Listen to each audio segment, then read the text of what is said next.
നിന്നെ രക്ഷിക്കാനുള്ള ഒരു അഗ്നി ചാരത്തിൽ പൊതിഞ്ഞ് ദൈവം നിൻ്റെ ഉള്ളിൽ നിക്ഷേപിച്ചിട്ടുണ്ട്. ക്ലേശകാലങ്ങളിൽ നീ ഇതാണ് അറിയേണ്ടത്. നിന്നെ രക്ഷിക്കാനുള്ള ഒരു അഗ്നി ദൈവം ചാരത്തിൽ പൊതിഞ്ഞ് നിൻ്റെ ഉള്ളിൽ തന്നെ നിക്ഷേപിച്ചിട്ടുണ്ട്. ലിയസഭാസ് എന്താ സംഭവിച്ചിരിക്കുന്നത്? വിശ്വാസത്തിൻ്റെ അഗ്നി. ഇപ്പം സങ്കടമാണ്, ഭയങ്കര തകർച്ചയാണ്, ഭയങ്കര ജീവിതം തീർന്നിരിക്കുകയാണെങ്കിലും വിശ്വാസത്തിൻ്റെ ഒരു അഗ്നി. അതിന് അഗ്നിക്കൊണ്ട ഗുണമെന്ന് വെച്ചാൽ അത് പെട്ടെന്ന് വചനങ്ങൾ കാറ്റടിച്ചു കഴിഞ്ഞാൽ അത് കത്തും.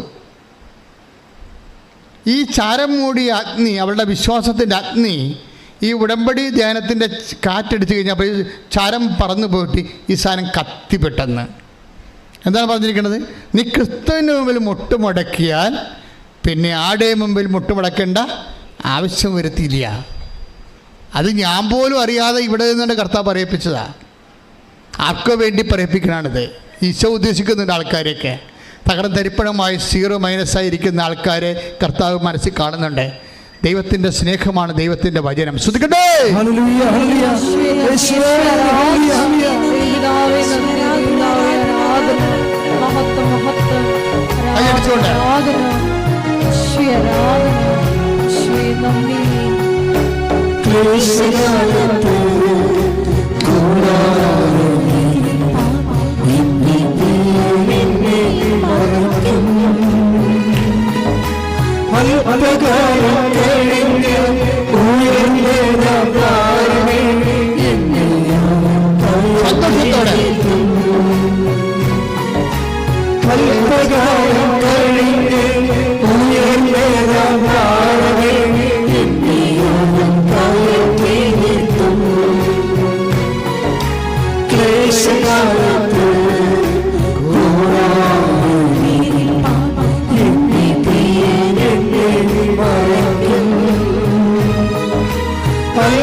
പരമദിവ്യകാരുണ്യത്തിന് സന്തോഷത്തിന് പറഞ്ഞ് ഈശോക്ക് തോന്നണം നിങ്ങൾ അങ്ങനെ പറഞ്ഞതെന്ന്. പരിശുദ്ധ പരമദിവ്യകാരുണ്യത്തിന്, പരിശുദ്ധ പരമദിവ്യകാരുണ്യത്തിന് ശ്രുതിക്കട്ടെ. ഹല്ലേലൂയ, ഹല്ലേലൂയ, ഹല്ലേലൂയ, ഹല്ലേലൂയ.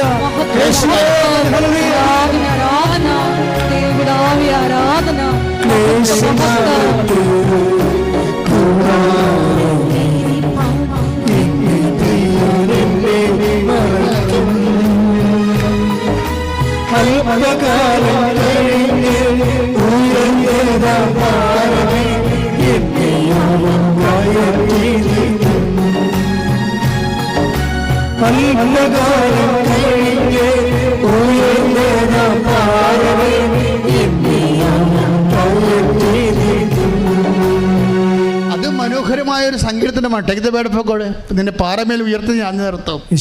അതായത് ഇപ്പം ക്ലേശകാലമാണെങ്കിലും ഈ ടൈം കഴിയുമ്പോൾ, ചേഞ്ച് ചെയ്യുമ്പോൾ അവൻ നിന്നെ ഉയർത്തിക്കൊണ്ടുവരും. അപ്പം ഈ കാലത്ത് നീ എന്ത് ചെയ്യണം? ഇവളെന്താ ചെയ്തതെന്ന് പറയും. ഇവള് ഈ ഇങ്ങനെ ക്രിസ്തുവിൻ്റെ മുമ്പിൽ മുട്ടുമടക്കിയാൽ പിന്നെ ആരുടെ മുമ്പിലും നിനക്ക് മുട്ടുമടക്കേണ്ടി വരികയില്ല എന്ന് പറഞ്ഞത് ഇവൾക്ക് അഭിഷേകമായി. വചനത്തിൽ അങ്ങനെ ഒരു കാര്യമുണ്ട്. നമ്മൾ ഈ വചനം കേൾക്കുമ്പോൾ ഈ മാനുഷിക വചനമായിരിക്കും, പക്ഷേ അതിൻ്റെ അകത്തുള്ള സ്റ്റെമ്മില്ല, ജീവനെന്ന് പറയണത് അതിൻ്റെ കറസ്പോണ്ടിങ് വേർഡ് ഓഫ് ഗോഡ് വേറെ ഉണ്ടാകും. ഞാൻ ഈ മാനുഷിക ഭാഷ പറയുന്ന വചനത്തിൻ്റെ ആത്മാവ് യഥാർത്ഥ വചനം തന്നെ ആയിരിക്കും. യഥാർത്ഥ വചനത്തിന് എൻഫ്ലഷ് ചെയ്യുന്നതാണ് ഒരു പ്രഭാഷകൻ്റെ ദൈവിക ഉപകരണമാകുന്ന രീതി. ഇപ്പം ഉദാഹരണത്തിന് സങ്കീർത്തനം 118:8-9 എടുത്ത്. സങ്കീർത്തനം 118:8-9 ശ്രുതിക്കട്ടെ. ഹല്ലേലൂയ, ഹല്ലേലൂയ, ഹല്ലേലൂയ, ഹല്ലേലൂയ, ഹല്ലേലൂയ. 118 സങ്കീർത്തനം 8-9 തിരുവചനങ്ങൾ. മനുഷ്യനിൽ ആശ്രയിക്കുന്നതിനേക്കാൾ കർത്താവിൽ അഭയം തേടുന്നത് നല്ലത്. പ്രഭുക്കന്മാരിൽ ആശ്രയിക്കുന്നതിനേക്കാൾ കർത്താവിൽ അഭയം തേടുന്നത് നല്ലത്. ഇതാണ് ഇതിൻ്റെ ആക്ച്വൽ വേർഡ് ഓഫ് ഗോഡ്.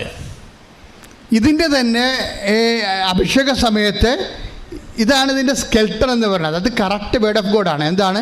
മനുഷ്യന്മാരിൽ അഭയം തേടരുത്, രക്ഷ നൽകാൻ കഴിയാത്ത മനുഷ്യരിൽ ആശ്രയിക്കരുത്. അതാണ് വേർഡ് ഓഫ് ഗോഡ്. അതിൻ്റെ തന്നെ വേറൊരു വേർഷനാണ് ഈ പറയുന്നത്. എന്താണ്?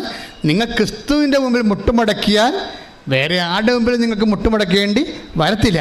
ഇപ്പം നമ്മൾ എത്ര പേരുടെ മുമ്പിൽ മുട്ടുമടക്കുന്നുണ്ട്? ഇൻസ്റ്റാൾമെൻറ്റുകാരൻ്റെ കയ്യിൽ മുട്ടുമടക്കണം, പലിശക്കാരൻ്റെ അടുത്ത് മുട്ടുമടക്കണം, ബാങ്ക് മാനേജറിൻ്റെ അടുത്ത് മുട്ടുമടക്കണം, അല്ലേ? ഇങ്ങനെ ലോകത്തിലുള്ള ഓരോ മനുഷ്യന്മാരുടെ മുമ്പിൽ മുട്ടുമടക്കി പ്രഖ്യാപിത അടിമയായിട്ട് ജീവിക്കണം നമ്മൾ. ഈ അടിമ ജീവിതം അവസാനിപ്പിക്കാൻ കർത്താവ് തന്നെ തിരിച്ചു വിളിക്കുന്നു. കൈയടിച്ച് ശ്രദ്ധിക്കട്ടെ.